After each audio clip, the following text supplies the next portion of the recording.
This is our digital storytelling about freedom and democracy by Erica Tanner and Ashley Hume.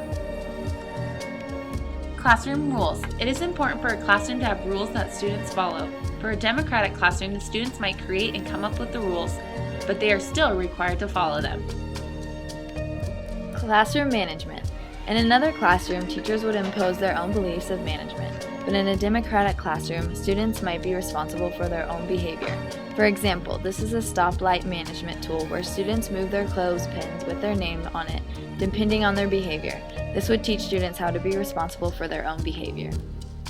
Class jobs. The main purpose of classroom jobs is not to make it easier for the teacher, but to help students feel they have ownership in the class, to teach students responsibility, and to strengthen the self-empowerment of every student. If the students believe that there needs to be a new job added, then they have the freedom to add it. Classroom meetings. Within classroom meetings, you can incorporate student voice by advocating for your students, asking advice, respecting them, negotiating curriculum, and by creating a safe environment where they feel comfortable to share their perspectives and opinions. Classroom decor/setup. Many teachers feel the need to be organized and ready for when their students arrive at the beginning of the school year. A democratic approach would be letting your students have a voice in saying what goes where or how the room is arranged. For example, you could have the students decide things like the classroom theme, the desk arrangement, and environmental print.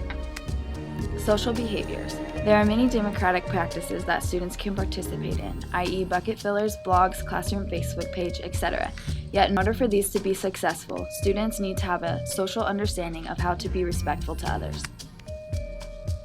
Choosing how to learn. Although students cannot choose what they learn due to the Common Core, a democratic teacher would allow them to choose how they want to learn. You can give students choice of how to learn through letting them choose books, spelling words, or through other strategies, like when doing a book report, they could make a poster versus writing a paper. Choosing when to learn. Schools may have mandated time for how long each subject is supposed to be taught, yet a democratic teacher would allow her students the freedom to choose when they learn what. For example, your students may want to do social studies in the morning or math after recess.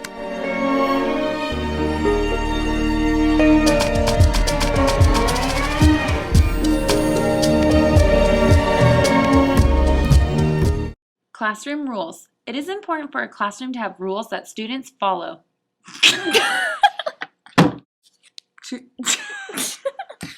Classroom meetings. Within classroom meetings, you can incorporate student voice.